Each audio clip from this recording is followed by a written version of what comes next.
오늘 우리에게 주시는 하나님의 말씀은 신명기 16장 9절로 12절의 말씀입니다. 그런데 가족이 함께 드리는 예배인데 너무 어린이들, 청소년들이 참여가 없는 것 같아서 오늘은 우리 최주영 어린이가 말씀을 봉독하겠습니다.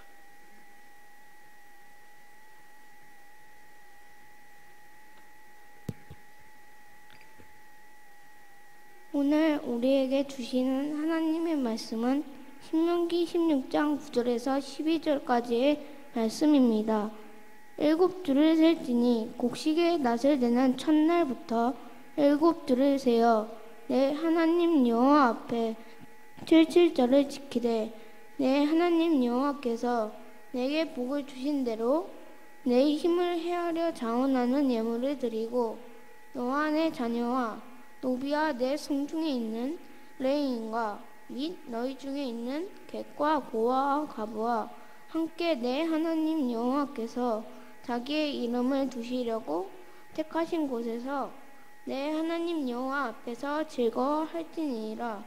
너는 애굽에서 종 되었던 것을 기억하고 이 규례를 지켜 행할지니라. 아멘. 감사합니다. 오늘은 여러분 이미 반복해서 말씀드린 것처럼 맥추절입니다. 한자의 의미로 보면 보리를 추수하는 절기라는 뜻이지요. 그런데 사실은 성경에는 엄밀한 의미로 보면 맥추절이 없습니다. 왜 그런가 하면요, 출애굽기 23장 16절에서 맥추절로 번역된 말을 그 히브리어 원어로 보면 하그 하카치르라는 단어입니다. 저 하그 하카치르라는 말은 사실은 수확 또는 추수의 절기 혹은 수확 혹은 추수의 축제라는 뜻이에요. 그러니까 어원만 놓고 보면 사실상 추수감사절이라는 의미를 가지고 있는 단어입니다. 그런데 아마 이 성경이 한국어로 번역되는 과정에서 이 시기가 우리의 보리를 추수하는 절기에 가까이 있었기 때문에 추수감사절과 구분하기 위해서 맥추감사절이라는 이름으로 성경을 번역한 것이 아닌가, 그렇게 생각을 할 수 있습니다. 정확히 보면은 이 추수의 날은 밀을 처음 거두기 시작하고 7주가 지난 것을 감사하는, 그래서 그 성경의 원리를 살펴보면 첫 열매를 드린 것을 감사하는 절기로 그렇게 규정이 되어 있습니다. 출애굽기 23장 16절에 보면 맥추절을 지키라, 이는 내가 수고하여 밭에 뿌린 것에 첫 열매를 거둠이니라, 이렇게 되어 있죠. 첫 열매를 거둔 것에 대한 축제, 감사절기입니다. 민수기 28장 26절도 마찬가지죠. 7일씩 7주가 지난 겁니다. 그래서 77절인데 그 날을 처음 익은 열매를 드리는 날, 이렇게 표현하고 있어요. 그러니까 맥추절, 맥추감사절의 성경적인 유래는 밀 추수를 시작하고 그 초기에 거두어진 그 열매에 대한, 그 추수에 대한 감사를 하나님께 고백하는 것이 맥추절의 유래입니다. 그러니까 오늘날 우리의 삶의 형편에 대입해 보면 지난 6개월 동안 하나님이 우리 삶에 거두게 하신 열매들이 있죠. 그것에 대해서 그것을 첫 열매로 규정하고 올해의 첫 열매를 하나님께서 주신 것을 감사하는 그런 절기로 맥추절을 지키는 것입니다. 그래서 2주 전부터 맥추절에 대해서 안내 말씀드릴 때 제가 계속 올해 상반기에 받은 은혜를 감사하는 그런 절기입니다 라고 설명드린 이유가 여기 있습니다. 이렇게 이해를 못하시면 많은 분들이 보리 농사 안 짓는데요, 이렇게 설명하시는 거죠. 저는 농사 안 짓는데요, 왜 맥추절을 지키나요? 하는데 성경에 맥추절을 지키라고 명하실 때 그 원리는 처음 수확한 열매를 감사하는 절기였고, 오늘날에는 여러 절기의 흐름 속에서 한 해의 상반기를 지나며 하나님께서 주신 은혜에 감사하는 절기로 맥추절을 지키고 있다. 또 앞으로 6개월 동안 하나님께서 주실 은혜를 기대하면서, 하나님이 당연히 우리와 함께 하실 거잖아요. 그러니까 6개월 함께 하신 것 감사하고 앞으로 6개월 동안 함께 하실 거니까 감사해서 그 감사의 고백을 표현하는 날이 맥추 감사 주일입니다. 근데 중요한 것은 이 절기의 성경적인 절기는 절대로 가족들만을 위한 절기가 아니었다는 것입니다. 11절에 보면 너와 내 자녀와, 가족들이죠, 노비와, 여러분 당시에 노예는 사람이 아니었습니다. 그런데 노비도, 그 다음에 성중에 있는 레위인은 땅을 분할할 때 자기 재산을 받지 않은 사람들이에요. 예배, 제사를 주관하면서 도움을 받아 사는 사람들이었습니다. 그런 사람들, 또 가장 중요한 것은 객과 고아와 과부가 함께 여호와 앞에서 즐거워하는 날입니다. 근데 객, 나그네죠. 고아, 과부, 이건 진짜 문자적으로 나그네, 고아, 과부를 의미하는 것이 아니라 구약에서 객과 고아와 과부가 함께 특히 사용될 때는 사회적인 약자들, 그 사회에서 스스로의 힘으로는 살아갈 수 없는, 생계를 유지하면서 버텨갈 수 없는 사람들을 집합적으로 지칭할 때 성경은 나그네, 과부, 고아라는 명칭을 함께 사용하면서 그분들을 지칭한 겁니다. 그러니까 이 절기에 일어나야 되는 일은 가족뿐 아니라 그 집에서 일하는 노비들 뿐만 아니라 사회에서 스스로의 힘으로는 살아갈 수 없는 모든 사회적인 약자들이 이 절기에 함께 즐거워하는 일들이 일어나야 한다. 이것이 이 맥추절 혹은 성경의 다른 절기들을 하나님께서 지정해 주실 때 우리에게 주신 명령입니다. 그래서 맥추절에 일어나야 되는 일을 아주 쉽게 말씀드리면 우리가 감사를 고백하는 것입니다.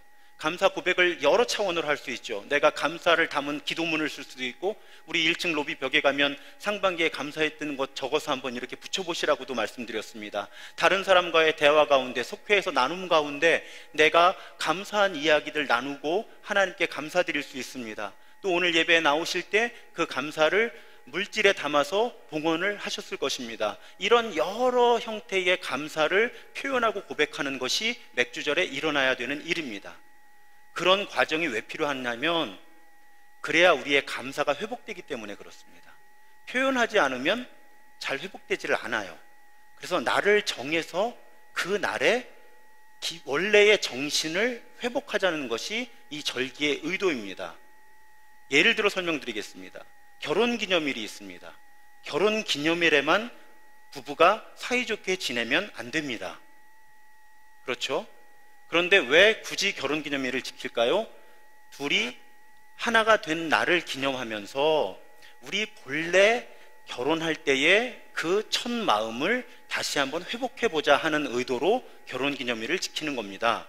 그냥 좋은 선물 주고받고 밥을 먹는 게 의도가 아니에요.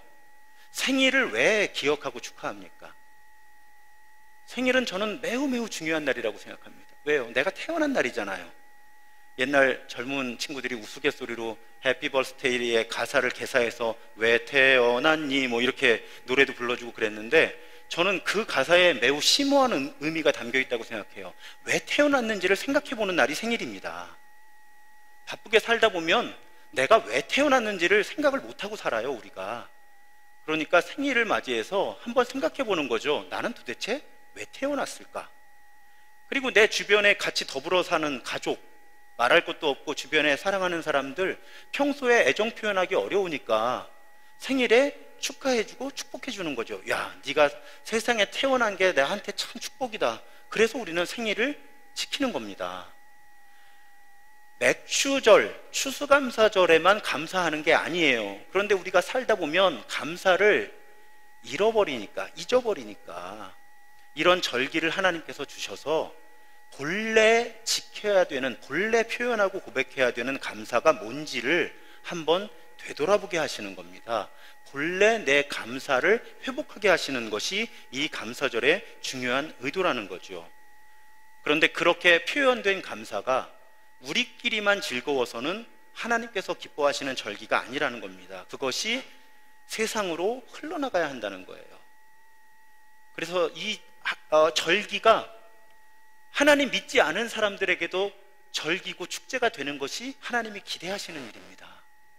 사실은 오늘 제가 너무 안타까운 게, 오늘 이제 지난주 오후 예배 때 선교적인 교회가 헌금을 어떻게 사용한다고 말씀드렸고, 지난주 임원회 때도 또 그 말씀을 드렸고, 제가 오늘 정말 하고 싶었던 건 이런 멘트죠. 우리가 오늘 맥추절을 지나며 우리가 감사의 예물을 드린 건 전액 이런 분들을 돕는 데 사용하겠습니다. 제가 이 말이 너무 하고 싶은 거예요, 지금. 근데 아직 제가 이런 말을 자신 있게 할 형편이 안 돼요, 지금. 왜 그런가 하면 이제 원로 목사님 추대하고 제가 오면서 교회에 돈이 들어오고 나가는 패턴이 아직 안정이 되질 않았어요. 올해는 좀 관찰을 해봐야 합니다. 그런데다가 우리 교회가 이제 건축 재정을 본격적으로 원금을 상환하기 시작했고요. 그리고 또 한 가지 중요한 건, 아까 제가 교회 소식 나누면서 선교사역 함께 하실 분을 모집한다고 했는데, 지금은 그런 정책도 우리가 아직 세우고 있질 않고, 뭘 결정하면 그냥 제가 한 번만 사용하는 정책을 쓸 수밖에 없어서 이번에는 참는 겁니다. 지금 이제 선교팀이 꾸려지고, 그 팀에서 우리 교회가 어떻게 하나님께서 우리에게 주신 은혜를 세상으로 흘려보낼지에 대한 기본적인 원칙도 정해지고 하면, 다음 절기부터는 저는 분명히 여기 나와서 하나님이 우리에게 주신 은혜에 대한 감사를 표현하는 이 감사의 예물은 이번에는 어디에 사용하겠습니다, 어떤 분들을 돕겠습니다, 세상으로 이렇게 사용하겠습니다, 저는 다음 절기부터는 꼭 그 멘트를 할 겁니다. 다음 절기가 추수감사주일이니까 열심히 준비해야 돼요. 이제 11월까지 작전도 짜고. 너무 그 말이 하고 싶은 거예요. 오늘 드려진 감사의 예물을 이런 도움이 필요한 사람들을 위해 하겠다고 내가 선포하면 얼마나 좋을까. 왜냐하면 그것이 하나님이 절기를 주신 이유이기 때문에 그런 거예요. 이건 해도 좋고 안 해도 좋은 게 아니에요. 하나님이 우리에게 절기를 주실 때 감사의 고백과 표현들을 잘 담아내고, 그것으로 온 세상이, 특히 도움이 필요한 사람들, 스스로의 힘으로 살아갈 수 없는 사람들이 함께 기뻐할 수 있으면 좋겠다 해서 주신 게 절기니까요. 그래서 우리는 절기를 그렇게 지켜나가야 합니다. 그럴 때 중요한 것은 우리의 감사가 회복되는 것이라고 아까 말씀을 드렸죠. 그것이 쉽지가 않습니다. 제가 좋아하는 이야기 가운데 이런 이야기가 있어요. 꾸며낸 이야기입니다. 불평 나라가 있고 감사 나라가 있었대요. 불평 나라 사람들이 불평만 하고 사니까 자기들도 힘든 겁니다. 그래서 이 불평 나라에 엘리트를 한 사람 뽑아서 국비 장학생으로 감사 나라에 유학을 보낸 겁니다. 좀 감사가 뭔지를 배워와서 우리나라에 좀 새로운 문화를 일으켜달라. 그래서 그분이 가서, 머리가 좋잖아요, 열심히, 정말 국비 장학생이니까 책임감을 가지고 열심히 공부를 해서 드디어 감사학 박사학위 PhD를 받은 겁니다. 그래서 감사학 PhD를 받고 이제 고국으로 돌아오는데 많은 사람들이 플래카드를 가지고 이제 공항에 나간 거예요. 기대감을 가지고, 야, 감사학 PhD를 받아온 분이 도대체 어떤 좋은 이야기를 우리에게 들려줄까? 그리고 기대감을 가지고 사람들이 와서 이렇게 서 있는데, 출구를 나와서 마이크 앞에 선 그 감사학 박사학위를 받은 불평나라의 청년은 이렇게 대답했다고 합니다. 감사나라에는 정말 짜증나게 감사밖에는 배울 게 없어요. 저는 정말 신물나게 감사만 배우고 왔거든요. 힘들어 죽겠어요. 자, 감사학 박사학위를 받아왔는데 감사가 안 나오는 거예요. 저 이 얘기를 한 20년 전에 들었는데, 감사라는 단어가 생각을 할 때 꼭 이 얘기가 떠올라요. 우리도 감사를 책으로 배운 사람들이 너무 많아요. 그리고 좀 거칠게 말씀드리면, 그냥 감사원금 드리면 그만이다라고 생각하는 그런 패턴으로 배워오신 분들도 너무 많아요. 하나님이 돈이 없으셔서 우리한테 감사 예물을 드리라고 하셨겠어요? 모든 물질의 주권자이신 하나님께서. 하나님은 우리가 정말 하나님을 향한 감사, 확대하면 내 주변에 함께 살아가는 사람들에 대한 감사를 회복하기 원하시는 거예요. 그런데 그냥 말로만, 생각으로만 회복되지 않으니까 그것을 표현해보게 하시는 거죠. 감사의 봉헌은 그런 의미를 담고 있는 거예요. 그러니까 제일 속상한 건 뭐죠? 헌금을 하지만 내 안에 감사가 회복되지 않는 것. 그렇다면 이 절기의 의미가 아주 많이 퇴색되는 것입니다. 그런데 오늘은 감사에 대해서 한 가지 말씀만 딱 드리려고 해요. 그게 무엇인가 하면 이렇게 감사하시는 분들이 많아요. 내가 감사가 없다고 느끼면 나보다 부족한 사람들을 찾아내고 그분들의 삶의 형편과 나를 비교하면서 아, 나도 감사해, 이렇게 감사를 회복하고 표현하시는 분들이 계시거든요. 이러면 안 돼요. 왜 그런지 설명을 드릴게요. 특히 어떤 부모님들이 많이 계시냐면, 제가 지금껏 목회하면서 목사님, 우리 애를 좀 어디 불쌍하고 가난한 사람들 좀 만나고 올 수 있는 데로 좀 보내주세요. 뭐 어디 봉사할 데 없나요? 어디 해외 단기 선교 갈 데 없나요? 우리 애를 좀 그런 데 보냈다가 오면 우리 애가 지가 얼마나 풍족하게 잘 살고 있는지, 지가 얼마나 좋은 애미애비 만나서 살고 있는지를 우리 애가 좀 배워와야 되니까 좀 가난하고 불쌍한 애들한테 좀 보내주세요. 근데 여러분, 이런 작전은요 아주 임시적으로 잠깐만 통하고요, 오히려 더 위험한 일로 이어집니다. 왜 그런지 설명을 드릴게요. 단순하게 말씀드리면 나보다 형편 좋은 사람은 항상 내 곁에 있어요. 그래서 내가 누군가 나와 형편이 나보다 좋지 않은 사람하고 나를 비교하면서 내가 감사하다라고 생각하는 패턴을 배우면 그 논리의 연장선상에서 무슨 일이 일어나는 거예요? 내 기준에서 나보다 형편이 좋은 사람을 만나면 그 감사를 할 수 없는 논리의 모순에 빠져버리는 거예요. 그래서 비교를 통해 감사하는 것은 항상 불완전하고 부족하고 오히려 위험한 겁니다. 자, 여러분의 자녀를 저 못 사는 나라 어디 시골에 보내서 못 사는 아이들과 교제하게 하고 돕게 하고 데려왔다고 생각해 보세요. 그 아이는 방학이 끝나자마자 개학 첫날 학교에 가면서 나보다 잘 사는 아이를 만납니다. 그러면 거기서 내가 감사를 고백하고 표현하는 논리 자체의 같은 논리로 내가 감사할 수 없다는 걸 알게 되는 거예요. 이해가 되시죠? 그래서 성경이 우리에게 조건에 따라서, 형편에 따라서 감사하라고 가르치시지를 않는 겁니다. 성경은 우리에게 뭐라고 가르치십니까? 데살로니가전서 5장 18절의 유명한 말씀이죠. 범사에 감사해라. 이것을 공동 번역에서는 이렇게 번역했더라고요. 훨씬 와닿았어요, 저한테.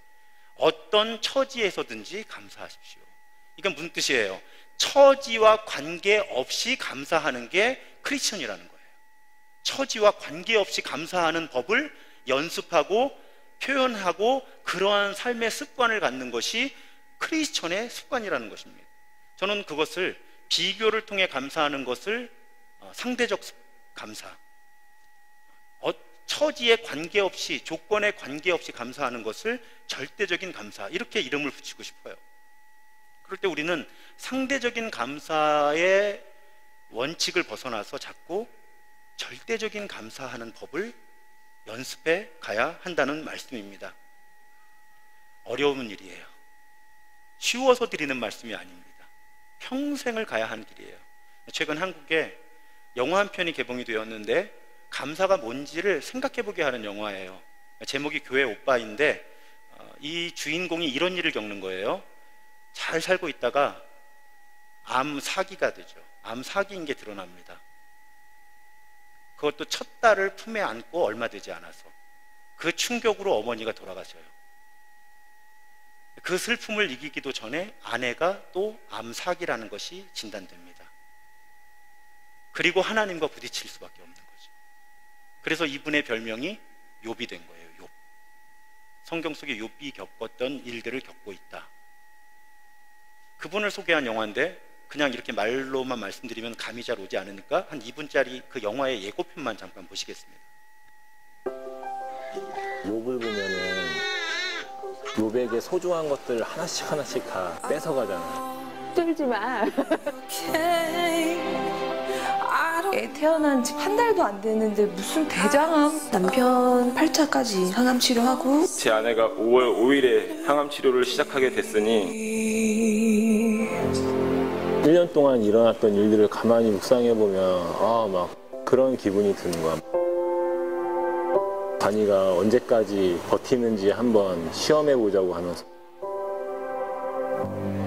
욥도 그 순간순간 감사함으로 하나님께 나아갔던 거라고 생각하거든요. 저도 하나님을 원망하거나 불평하는 것이 아니라 상황 가운데서도 감사할 거리를 찾으려고 했어요.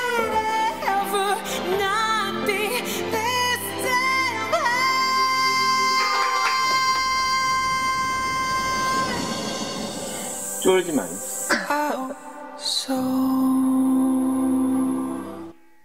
결국 저 이관희 집사님은 세상을 떠나죠.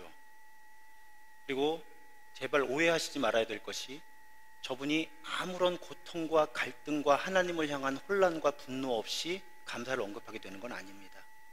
마치 성경 속의 욥이 처음에 감사했다가 고난이 길어지고 친구들이 찾아와서 너는 죄 때문에 고통을 받는 것이다 공격하니까 그들과 또 하나님과 심각한 논쟁을 펼치다가 하나님을 만나게 되는 것처럼 이분도 그 과정을 겪는 거예요. 그런데 이 이야기가 저에게 굉장히 설득력 있게 다가온 이유는, 이분의 이야기를 발굴해내고 이것이 영화화되기 전에 먼저 KBS에서 다큐멘터리로 방송이 되었거든요. 근데 이것을 비기독교인들이 한 거예요. 저는 거기에서 너무 큰 충격을 받았어요. 사연을 보니까 암 환자들의 커뮤니티가 있잖아요. 그 커뮤니티에서 이분이, 이 이관희 집사, 고 이관희 집사가 이 고통과 고난을 지나가는 과정을 본 비기독교인 다큐멘터리 감독이 이 이야기는 종교를 넘어서서 인생의 의미가 무엇인지, 고난을 지나간다는 것이 무엇인지 온 세상 사람들이 들어야 되는 이야기라고 판단을 해서 제작진의 대부분 역시 기독교인이 아니었다 그래요. 그런데 그런 분들이 다큐멘터리를 만들어서 공중파로 방송이 된 거죠. 그리고 났더니 이제 이분들이 조금 주저했던 거예요. 이 이야기가 이렇게 세상에 널리 알려지는 것이 조심스러웠고요. 그래서 방송은 이제 불특정 다수가 다 보는 거지만 영화는 돈 내고 보고 싶은 사람만 보는 거라서 다시 영화를 제작한 것이 교회 오빠입니다. 근데 한국 사회에서 그런 영화는 멀티플렉스 극장에서 오래 가지를 못합니다. 검색해 보면 지금은 이런 독립영화를 상영하는 작은 극장에서 상영을 하고 있고요. 혹시 언젠가 교회에서 이렇게 저작권료를 지불하고 우리가 함께 볼 수 있으면 저는 우리 교인들과 함께 보면서 욥기 방해설교를 하고 싶은 그런 기대도 좀 가지고 있어요. 여러분, 이분이 쓴 글의 한 토막을 잠깐 읽어드리겠습니다. 누군가 손익계산서, 손해 이익, 손익계산서 이야기를 듣고 제게 만약 더 큰 고난을 받아 손익이 마이너스가 되거나 죽음 앞에 서면 하나님을 원망하고 부인할 거냐고 물었습니다. 사실 저도 방송을 통해 내뱉은 믿음의 고백을 끝까지 지킬 수 있을까 생각하면 두렵고 떨립니다. 하지만 자신 있게 말씀드릴 수 있는 건 예수님을 믿는 우리에게 마이너스의 인생은 절대 허락되지 않는다는 점입니다. 왜냐하면 우리를 향한 하나님의 큰 사랑의 결정체인 십자가의 사랑이 있기 때문입니다. 나 같은 죄인을 위해 목숨을 내어주신 것만큼 큰 은혜를 대신할 수 있는 것은 이 세상에 없습니다. 그러므로 이 세상의 어떤 역경도 심지어 죽음도 예수님의 보혈보다 크지 않습니다. 아까 제가 상대적인 감사를 넘어서서 절대적인 감사로 가자고 말씀드릴 때 믿는 구석은 하나밖에 없어요. 적어도 이 밖에 계신 분들은 모르겠지만 지금 이 안에 있는 우리들은 예수 그리스도의 나를 향한 사랑이라는 건 알고 있다는 거죠. 그런데 그 사랑이 너무 크기 때문에 우리가 감사할 수 없는 형편에라도 빨리 영적인 무게중심을 회복하고 감사라는 말을 감히 입에 담을 수 있는 건 우리에게는 예수 그리스도의 십자가가 있기 때문이라는 것입니다. 오늘 성찬을 하는 이유가 거기에 있는 거죠. 우리가 진정한 감사, 절대 감사를 회복할 때 무엇보다도 처음으로 돌아가야 하는데 그 처음이 무엇인가? 하나님이 날 만드셨고 예수 그리스도가 십자가에서 나를 구원하셨으며 지금도 살아계신 하나님의 영이 우리 안에 거하시는 것, 그것만으로도 감사할 수 있다면, 그러면 어떠한 처지에서도 우리는 감사할 수 있는 절대 감사를 실천하는 사람들이 되지 않을까요? 성찬을 시작하기에 앞서 그래서 그 의미를 조금 더 설명드리고자 합니다. 여러분, 어떤 분들은 성찬이 이렇게 떡과 포도주를 마시면서 예수님의 십자가를 기억하고 감사하는 것이라고 이해하십니다. 맞습니다. 그런데 저는 그 해석을 조금 넘어서 보고 싶습니다.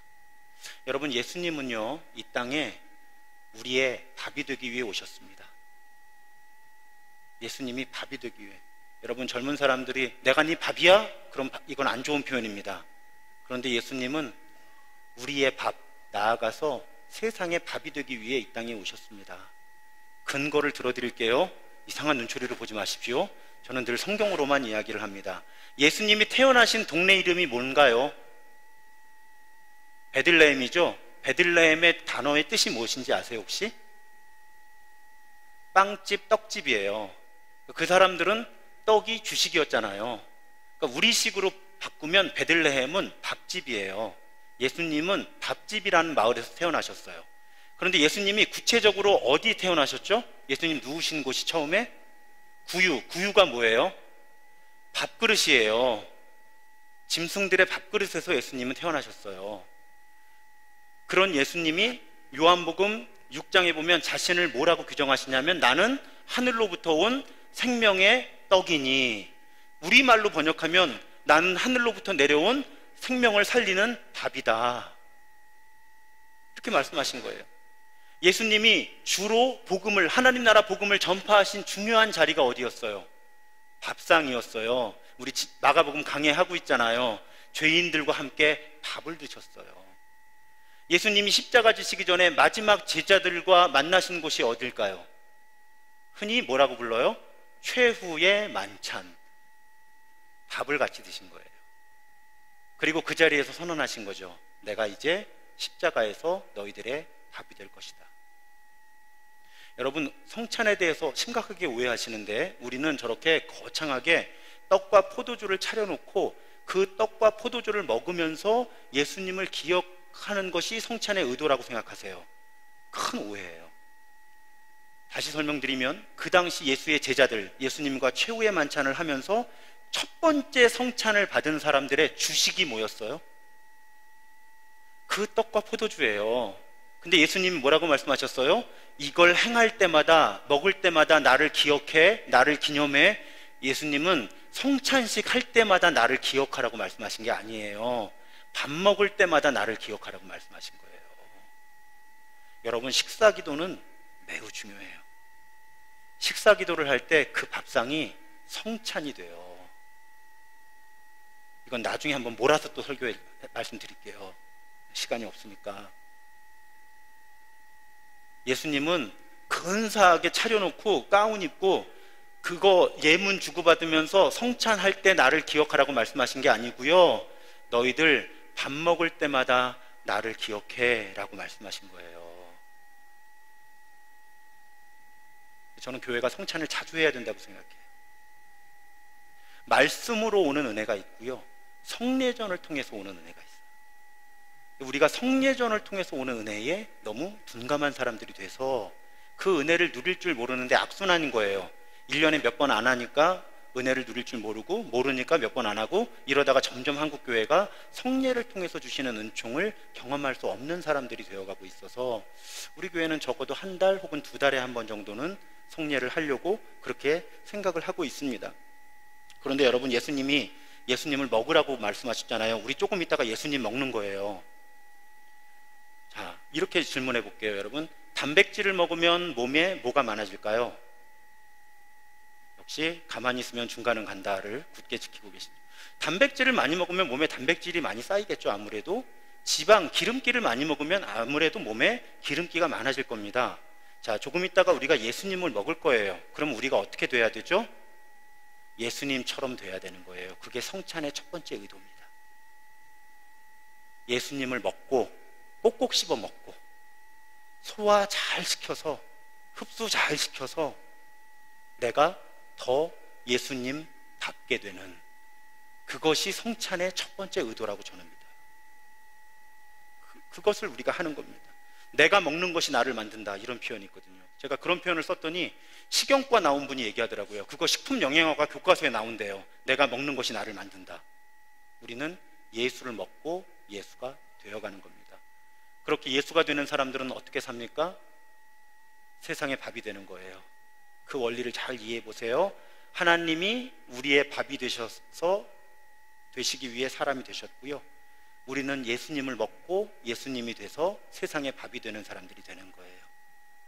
특히 이 절기에는 그것이 하나님의 뜻이라는 걸 우리가 기억해야 되는 거죠. 그래서 오늘 성찬을 받으시면서 반드시 기억하십시오. 이 밥 먹고 밥이 되어 내가 세상으로 나가겠다. 그것이 우리가 이 맥주 감사절에 성찬을 하는 목표입니다. 이제 그 길로 나아가겠습니다. 잠시 기도하겠습니다. 하나님, 우리에게 절기를 주셔서 감사를 고백하게 하시고 회복하게 하시고 또 오늘 특별히 우리에게 성례를 허락하셔서 주님을 먹고 더욱 주님 닮게 되는 기회를 허락하시니 감사합니다. 이 땅에 밥이 되기 위해 오신 예수님을 먹고 우리가 세상에 밥이 되는 거룩한 시간 되게 하여 주옵소서. 우리 구주 예수 그리스도의 이름으로 기도드립니다.